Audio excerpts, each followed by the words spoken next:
Bienvenue à Las Comadronas Podcast, Un espace où on partage avec vous les différentes facettes de l'entrepreneuriat la réalité de la conciliation travail-famille. et l'importance de prendre soin de soi.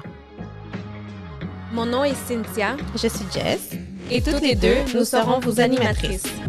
Suivez-nous sur vos plateformes de podcast préférées à Las Comadronas Podcast. Nous sommes sur Instagram, YouTube et Twitter.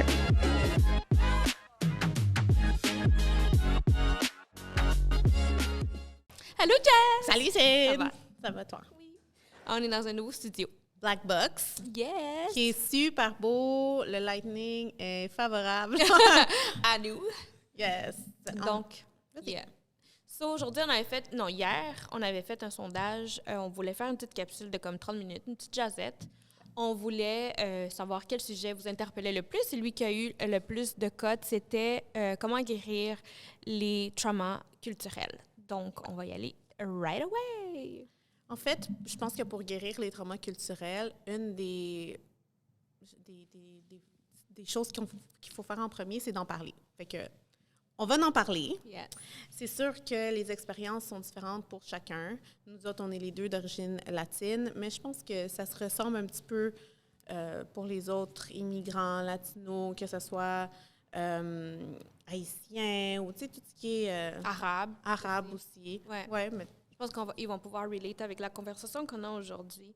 Donc, des exemples de trauma culturel. Par exemple, on en parlait justement behind the scenes. Un, qui est la violence faite aux enfants. Donc, la violence physique, psychologique, émotionnelle. Ça, c'est un exemple. la chancla. La chancla. We have to end la chancla culture, guys. Mm-hmm. So, that's one. Deuxième, on parlait de... On avait l'hyper-indépendance qui est, tu sais, nos parents qui nous demandent souvent d'être le sauveur ou de traduire ça ou de les aider à ci ou à ça. C'est quoi le Wi-Fi? Tu sais, ça peut être des choses tellement anodines où ce qu'on devient un peu comme le parent de la maison. Ou que ce soit avec tes frères et sœurs, tu sais, papa, maman doivent travailler de soir parce que, veux pas, c'est des immigrants, ils n'ont pas toujours les chiffres de jour. Fait que le soir, tu gardes tes petites sœurs, tes petits frères. Faut que tu les amènes au parc, même si ça ne te tente pas. Fait que... Ouais, c'est comme si tu perds aussi ton enfance parce que tu perds deviens ton enfance. l'adulte. Tu deviens l'adulte, puis je pense qu'il faut s'en parler, il faut le dire haut et fort, puis il faut voir de où on vient. Puis des fois, juste de se sentir comme « Oh my God, c'est vrai, je savais pas que j'étais hyper indépendante à cause de blablabla. » Ouais. Fait que de le savoir puis de s'en parler, c'est cool. On va pouvoir changer ça. Ouais. Un autre sujet qui est vraiment un trauma culturel, surtout dans les latinos, c'est le machismo. Ouais.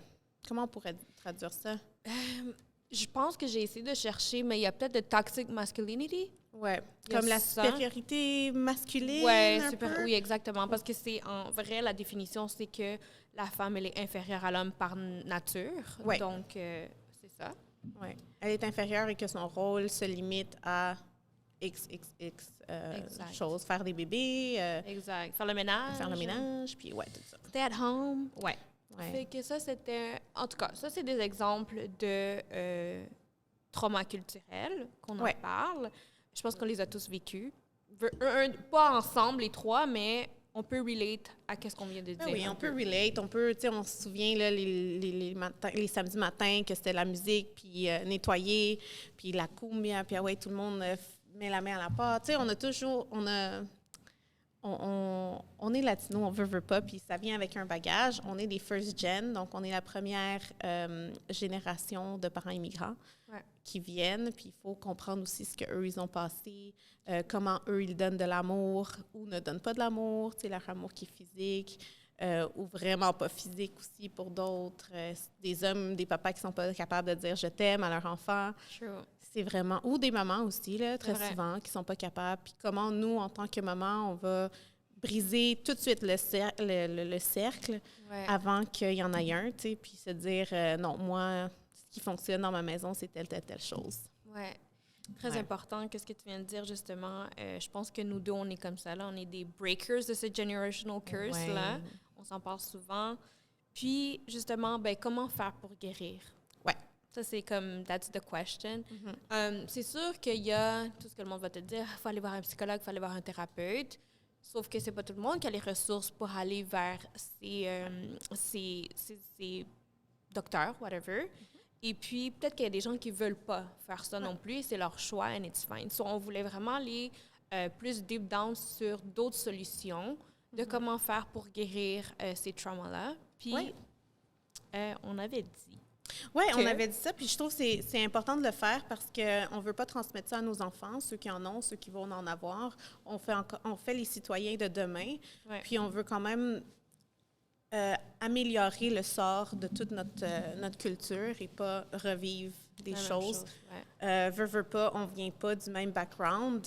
L'école, pour nous, ça n'a pas été la même chose que l'école pour nos parents en temps de guerre dans nos pays. Tu sais, c'est comme « we can relate », puis nous autres, on peut comprendre nos enfants un peu plus. Fait que si on parle de comment guérir, il y a le « acknowledgement », fait que de savoir qu'est-ce qui se passe, tu sais, qu'est-ce qui s'est passé pour eux, de ne pas leur en vouloir. Dans le fond, they did the best they could. Tu sais, ils ont fait de leur mieux avec ce qu'ils avaient. Leur réalité à eux n'est pas notre réalité à nous. Du tout. Il faut quand même comprendre que nos parents sont partis de leur pays avec la plupart pas grand-chose ou rien, carrément, et sont venus chercher un nouveau futur, un meilleur futur, et nous le donner, mais avec aucune ressource pour le faire. Exact. Fait que le fait de comprendre, de savoir que, tu sais, OK, c'est correct. Oui, on a des traumatismes, chacun à notre propre mesure. Et c'est un cheminement, puis pas nécessairement une cure qu'on va faire one shot, puis là, c'est fini, t'es correct. C'est ça. Donc, le premier, ça serait l'acknowledgement. The open conversations. Yes. Très important. Très important, mais très difficile à avoir. Oui, souvent, j'ai eu des conversations, puis c'est comme « Ah, tu m'as jamais dit ça, mettons avec mes parents. Tu m'as jamais dit ça. OK, mais je te le dis. Ouais, mais si tu me l'avais dit, OK, mais J'étais jeune, j'avais 10 ans, j'avais pas les mots. Mettons. C'est ça, ou je savais pas, je pouvais pas me comparer à d'autres personnes. Exact. Je savais pas, moi, que c'était bon ou pas bon, ou que c'était pas normal. Et en plus, tu pouvais pas levantar la voix sur tes parents. Non, te calmas ou te calmo. Tu sais, c'est comme refouler ses sentiments, là, as fuck, désolé, on peut le biper. Refouler tes sentiments. Parce que si tu te calmes pas, ben moi, je te calme, tu sais, ou genre, tu peux pas pleurer, tu peux pas... Fait on ne savait pas dans ce temps-là. Puis là, qu'on rouvre des conversations, si vous voulez les rouvrir, ben c'est sûr qu'on peut s'attendre à quand même une ignorance. Ça ne veut pas dire que nos parents vont dire « Ben oui, tu as raison », tu sais. Fait qu'il faut s'attendre aussi que ça peut être une éventualité. Ouais. Healthy boundaries, fait que des limites saines. Mon Dieu, tu pourrais nous donner des exemples de limites saines que tu as faites dans ton entourage, là? Ou... Des limites saines, moi, par exemple, quand j'entends parler de quelque chose qui ne fait pas mon affaire, mettre un préjugé. Ouais. Un préjugé, un stéréotype, I call them out. Ouais. Tu comprends? Comme je suis vraiment fully aware, OK, de quand est-ce qu'il y a un stéréotype est dit ou un préjugé est dit. Ouais. Fait que j'essaie, par exemple, j'en donnais un, ton enfant a les yeux chinois. Exemple. Non, mon enfant a les yeux bridés. Ouais. Tu comprends? Fait que c'est pas d'aller en la confrontation, jamais, c'est d'aller dans l'éducation. Ouais. Tu comprends? Fait que à la place de dire ben non, il est pas chinois mon enfant. Non, tu dis pas ça, tu dis ben non, il a les yeux bridés. Moi, je pense que ça s'appelle des yeux bridés. Fait que ça fait comme la personne va réfléchir puis va dire ouais, c'est vrai. Ouais. Ah ouais, oui, c'est vrai. Fait qu'après ça, tu l'utilises de cette façon. Donc ça, c'est un exemple. I call them out. C'est ça que je dis dans les habitudes saines. Oui, dans des limites saines. Puis moi, je dirais de mon côté, ça serait vraiment de dire comme... my God, j'avais un exemple.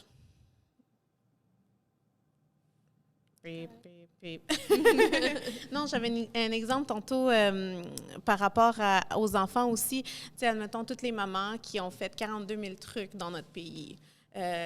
T'es naïf pas, mais un truc rouge. Ouais, t'as le hockey, mais un truc rouge. Telle chose, fais ci, fais ça avec ton enfant. Puis c'est comme, non, ça me tente pas. Puis c'est ignorant ce que tu es en train de me dire.